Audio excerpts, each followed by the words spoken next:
Salutations à toutes et à tous, c'est toujours le frère Antoine Fadi, toujours avec le livre mystérieux, eh oui, Kalatan Dimsi. Et nous allons aller dans le livre de Wanja, page 740, dans le chapitre 28.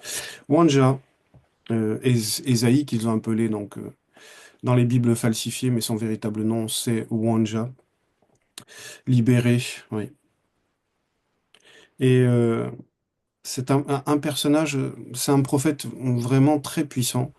Et le titre de son livre nous le dit, prise de contact avec donc les entités, avec le spirituel, et vision du futur. Et oui, parce qu'il a eu beaucoup de visions, on lui a montré beaucoup de réalités, puisque les visions, ce sont des réalités. Et nous sommes donc dans ce chapitre 28, et le titre, c'est Un ouragan destructeur. Un ouragan destructeur, il n'y a pas de majuscule, mais c'est une image, en fait, qui est donnée. C'est aussi une forme de vision dans ce titre, parce que derrière cet ouragan, on va dire, d'un point de vue physique, on va découvrir ce qu'il y a.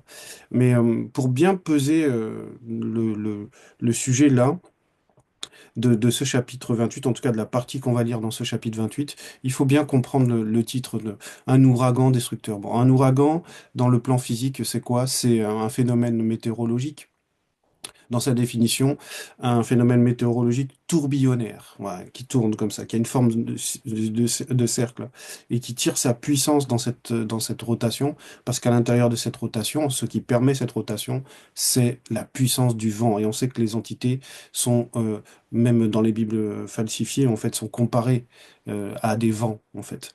Mais là, dans l'idée, il faut comprendre que ce tourbillon, donc ce phénomène qu'on appelle aussi cyclone, voilà, dont les vents soufflent à des vitesses impressionnantes. En fait, c'est destructeur, comme il est dit dans le titre, c'est destructeur. Et ici, le sens de destructeur, c'est quelque chose qui va abattre, oui, qui va renverser des fondements, qui va ruiner on va dire, le pouvoir, la place que, on va dire, ce qui doit être, on va dire, touché va être touché, en fait. Et on va le comprendre dans le verset premier, donc, du chapitre 28. Malheur à la couronne superbe des ivrognes de Benemouna, virgule, à la fleur fanée, virgule, qui fait l'éclat de sa parure, virgule, sur la cime de la fertile vallée de ceux qui s'enivrent, point. Donc, c'est une, on va dire, c'est une déclaration solennelle, c'est un avertissement qui est donné, parce que c'est une prophétie qui va être annoncée et qui va donc frapper certaines personnes, qui va déstabiliser certaines personnes. Et ici, on parle de personnes donc qui sont, on va dire, des ivrognes, comme il est dit, voilà.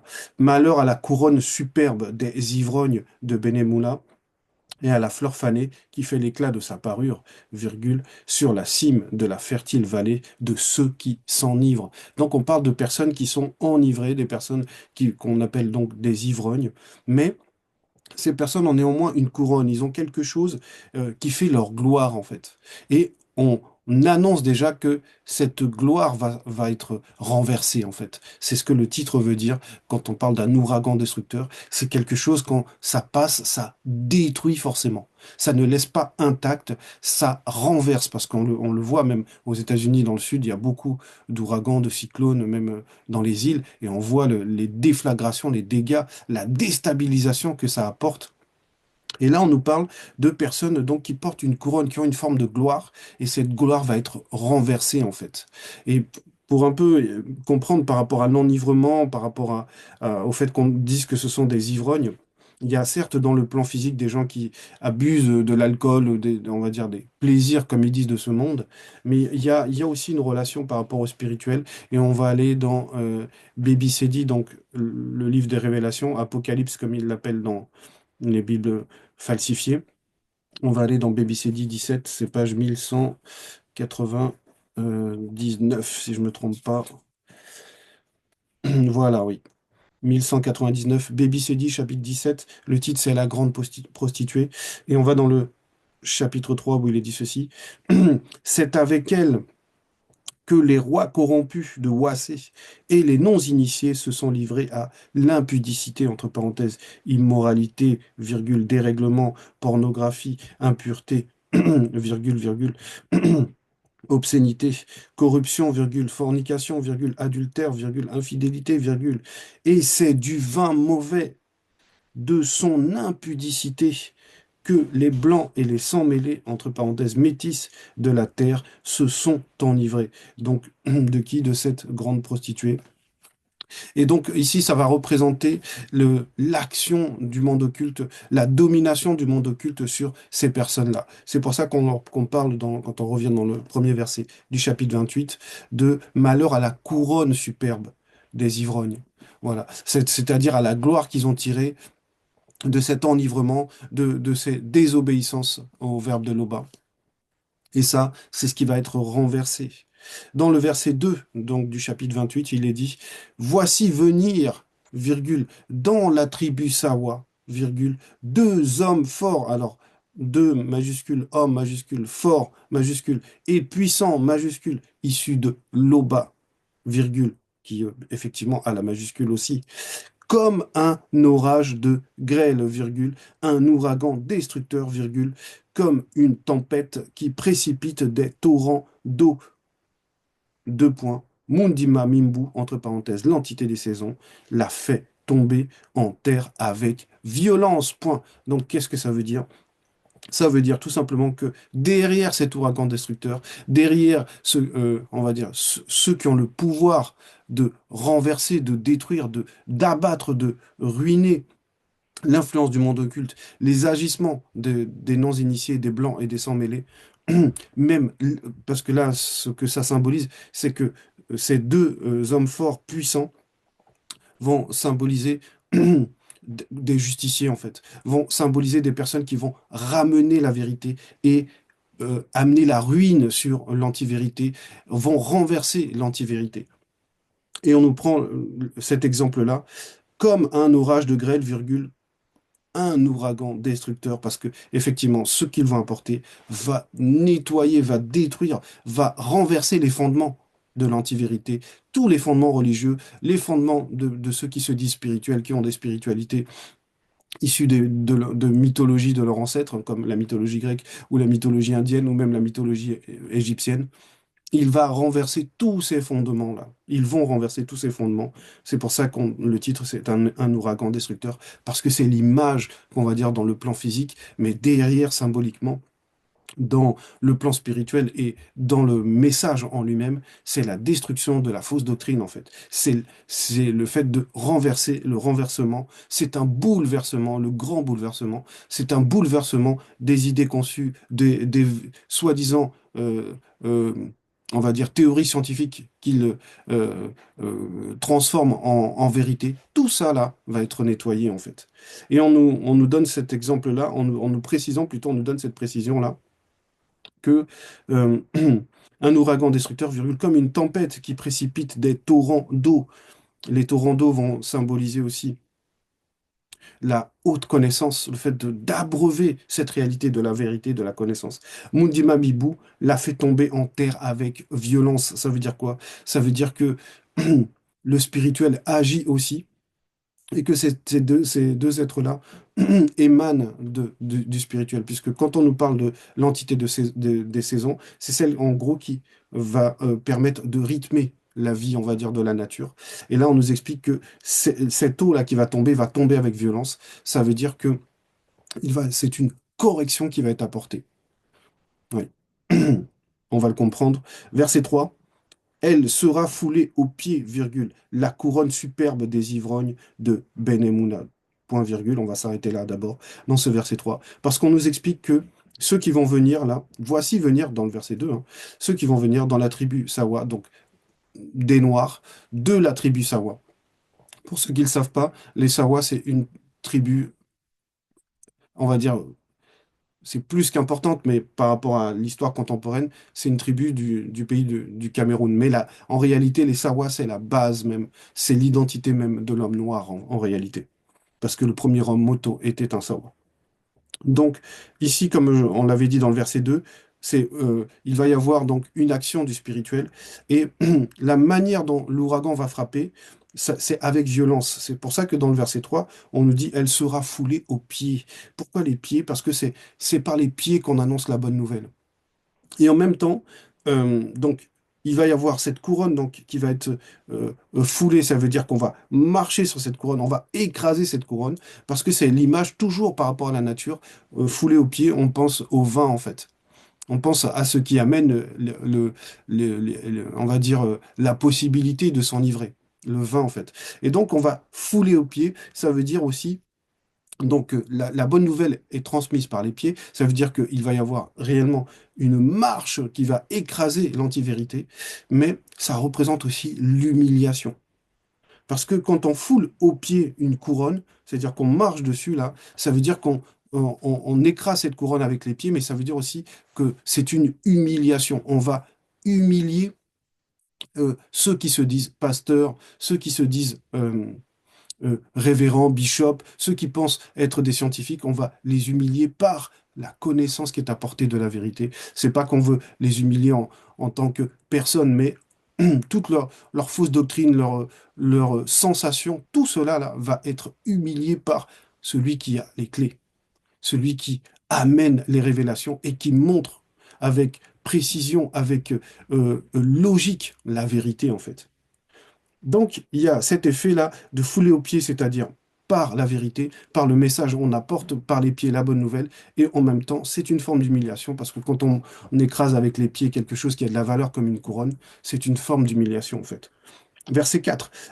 Et la fleur fanée, virgule, qui fait l'éclat de sa parure, virgule, sur la cime de la fertile vallée, virgule, sera comme une figue hâtive qu'on aperçoit avant la récolte, virgule, et qui, virgule, à peine dans la main, est aussitôt avalée. Ça veut dire que cette fleur fanée-là va disparaître, elle n'aura plus aucune importance, elle sera insignifiante comme on va dire cet exemple de fruit qui est donné, puisqu'on prend toujours des exemples de la nature, toujours des exemples qui font référence à ce que l'homme vit dans sa réalité aussi.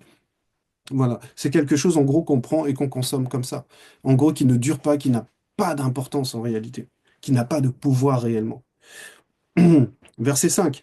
En ce jour, virgule, le verbe de l'Oba sera comme une couronne éclatante et une parure magnifique pour le reste du peuple. Donc pour ceux qui ne sont pas dans la corruption, pour ceux qui veulent marcher selon le verbe, voilà, ce qui va amener de la gloire, ce qui va amener cette, on va dire, en opposition à la couronne des ivrognes, en opposition à la parure de ces ivrognes-là, ce qui amène en réalité la gloire, ce qui fait la gloire d'un initié ou d'un non-initié gracié, c'est la couronne que représente le Verbe. Donc c'est le Verbe qui donne de la valeur, c'est le Verbe qui apporte une gloire à nos êtres en fait, à l'être, celui qui cherche la vérité, celui qui aime la vérité, va sentir la connaissance en lui, va sentir que c'est cette connaissance qui lui apporte, on va dire, de briller dans cette réalité, comme l'exemple du sel. Le sel doit briller dans la réalité, doit assaisonner cette réalité, parce que c'est ça réellement le pouvoir du verbe, c'est d'être au-dessus, d'amener une en fait, c'est ce que est la vérité, en fait. La vérité, ça a ce pouvoir d'épater, en fait, quand on n'est pas dans la vérité, de subjuguer, de déstabiliser, comme on le voit avec tous les enseignements que notre Moulédise ou le Lassan déverse dans cette réalité. Donc, on avait pris donc dans le verset 3, c'était donc que cet ouragan destructeur va apporter une forme aussi d'humiliation, et c'est par les pieds, c'est-à-dire par la propagation de la vérité que ça se fait. Et dans le verset 4, on parlait donc de cette insignifiance de, de, de, de leur connaissance, en fait, de la connaissance du monde occulte, des soi-disant vérités, des sensations des scientifiques. En réalité, ceux qui brillent dans le verset 5, c'est le verbe, en fait, qui donne la valeur, c'est le verbe qui fait notre richesse. Voilà. Verset 6. Le verbe de l'Oba donnera un esprit de justice à ceux connus qui doivent rendre la justice. Point, on s'arrête dans cette partie-là d'abord. Alors, qu'est-ce que ça veut dire? C'est lié au verset 4, en fait. Pardon, au verset 5, puisqu'on nous dit que le verbe sera comme une couronne éclatante pour nous. Ça veut dire, en gros, comment on va voir que le verbe est une couronne que l'on porte, on va dire euh, que cette valeur, cette parure que le verbe nous donne, comment on le voit ça? Eh ben, c'est par la justice que nous apportons, c'est par la justice que nous prêchons, c'est par la justice que nous vivons en fait autour de nous, c'est par ça en fait qu'on va voir. Et la justice, c'est quoi? C'est le respect de la loi. Donc c'est le fait de rappeler les lois et d'obéir aux lois. Et on va prendre ce superbe exemple, celui de Essambey lui-même, puisqu'il a parlé de ça. On va, hop, hop, hop, que je me rappelle, Essambey 50, verset 21, page 1123.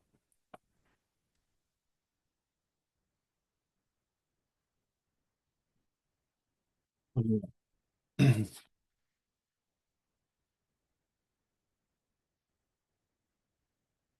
Excusez-moi, ça prend un peu de temps.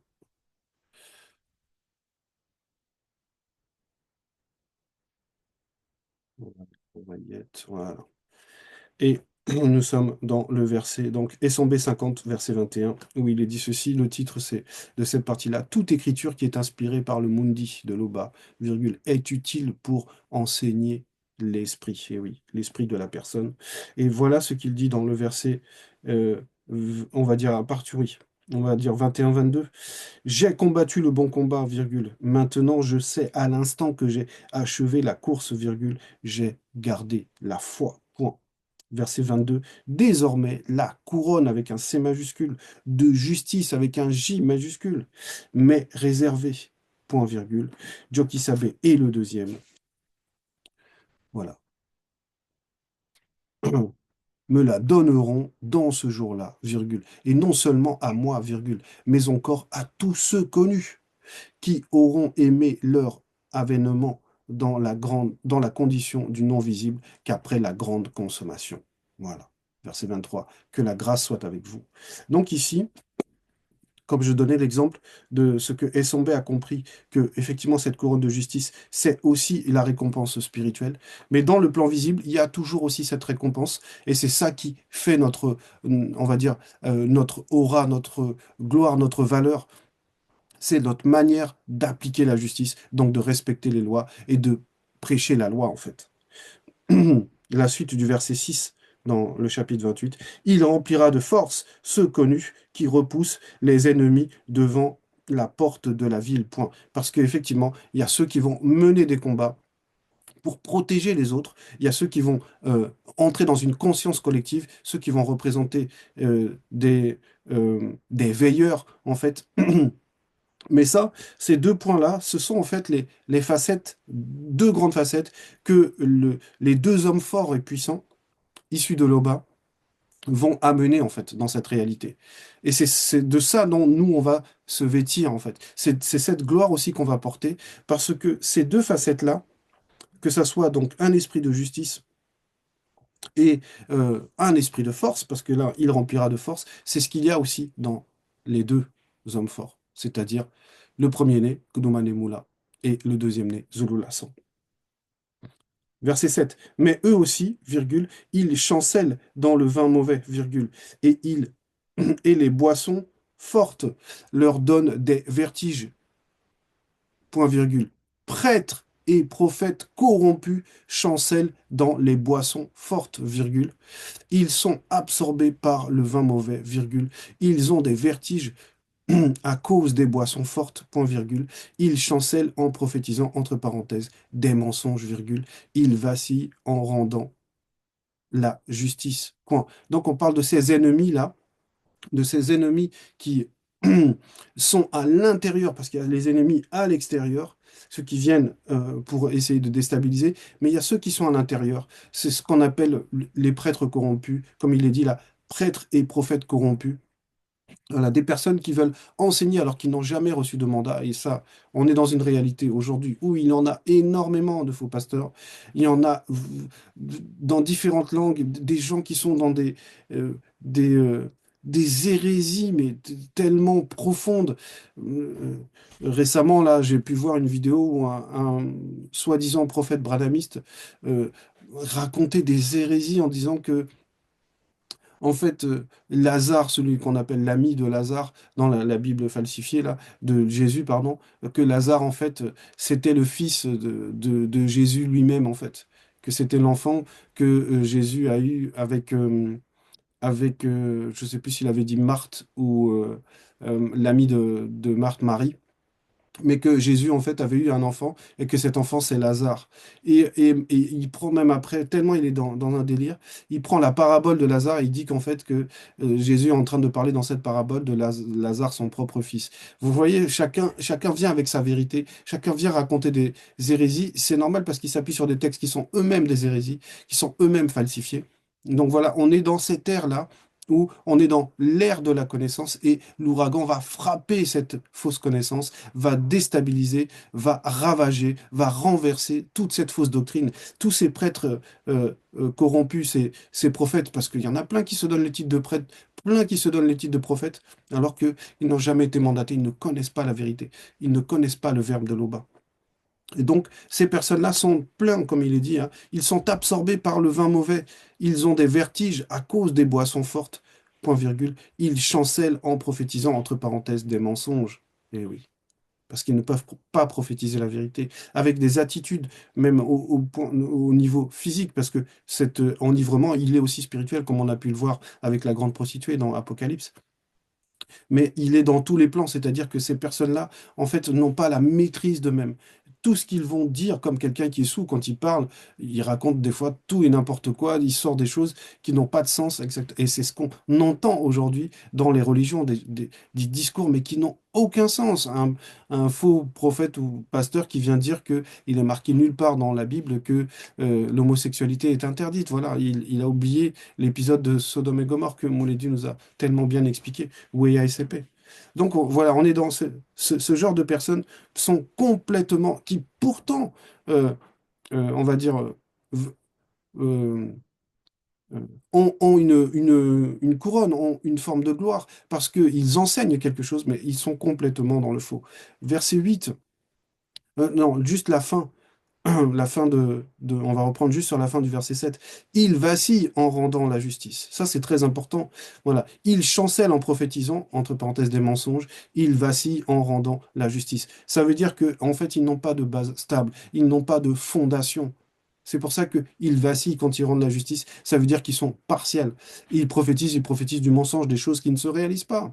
Comme il y a un, un- bon, il y a eu plusieurs cas de faux pasteurs qui ont voulu prophétiser des choses et il n'y a rien qui se réalise. Et ils vont aller prendre des versets, tordre des versets en disant que voilà, les prophéties, comme il y avait ce pasteur qui avait pris, on l'avait critiqué en disant qu'il avait annoncé des choses qui se réalisaient jamais. Et il est parti prendre dans le livre de Jonas le fait que, pour lui, hein, selon ce qu'il avait compris, que en gros la prophétie ne s'était pas réalisée, que Ninive n'avait pas été détruite, alors que Ninive, même dans l'histoire, elle a été détruite. Aujourd'hui, il n'y a plus de Ninive.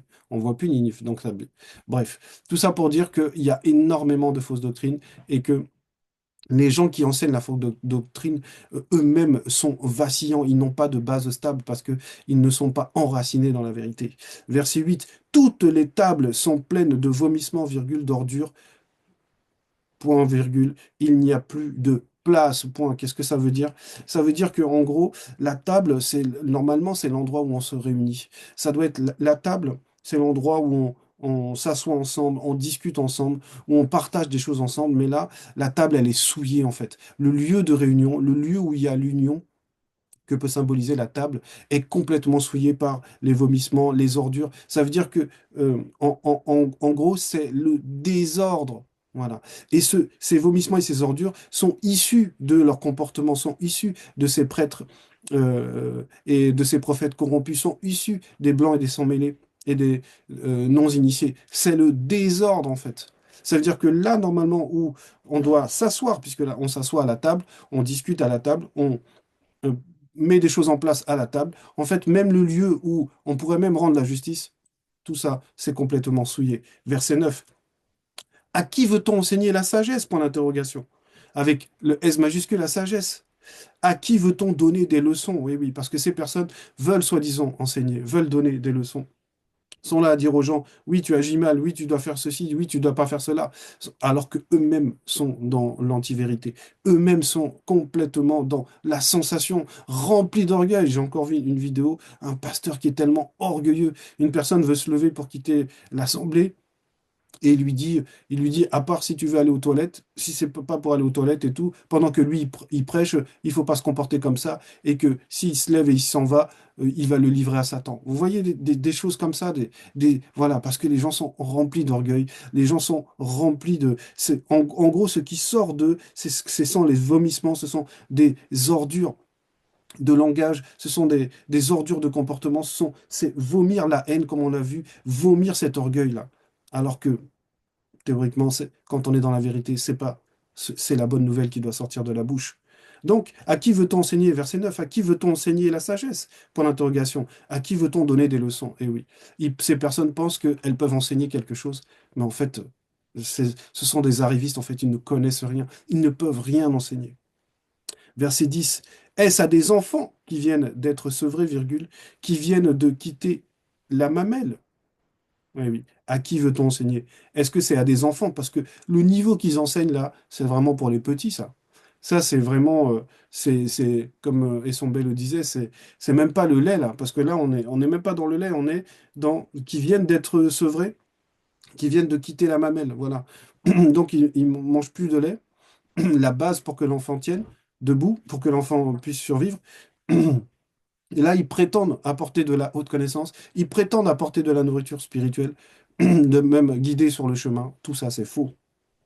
Verset 11. Car c'est précepte sur précepte, virgule, règle sur règle, virgule, un peu ici, un peu là. Qu'est-ce que ça veut dire? Ça veut dire que ils ont un comportement qui montre qu'ils n'ont aucune morale. Donc, on n'a pas de leçon de morale à recevoir de ces personnes.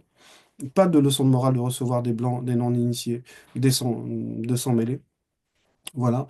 Et que ces personnes, en fait, dans leur manière, comme on avait vu dans la fin du verset 7, ils vacillent en rendant la justice, ils chancellent en prophétisant. En fait, ce sont des personnes qui sont dans le désordre, qui sont désordonnées, qui sont inconstants, qui sont partiales. Voilà, et qui, en fait, ne peuvent nourrir personne. Même des petits-enfants, ils ne peuvent pas les nourrir. L'exemple, les gens qui viennent expliquer aux enfants que le Père Noël existe, voilà, que tous les ans, il vient, il apporte des cadeaux, tout ça là. Même l'enfant, au début, quand on lui parle de ça, il va d'abord accepter, puis après, il va revenir et poser des questions. Il va essayer de comprendre ouais, mais comment il fait le Père Noël pour déposer tous les cadeaux, etc. Comment le Père Noël peut connaître l'adresse de toutes les personnes? Et si les gens, les enfants, ils n'ont pas de maison, ils n'ont pas de cheminée, comment ils font? Et les parents, qu'est-ce qu'ils font? Ils mentent encore, ils mentent encore, ils mentent, ils rementent encore. Voilà. Ça veut dire qu'en réalité, toute la connaissance, quand il n'y a pas de source, quand il n'y a pas de fondation solide, s'il n'y a pas la vérité, toute la connaissance que, peu importe qui tu es, que tu vas donner, ça va s'effondrer parce que le déstabilisateur est là. Le grand bouleversement a déjà commencé, la restauration a déjà commencé et personne ne pourra arrêter cela. C'était le message. L'Oba est toujours glorifié.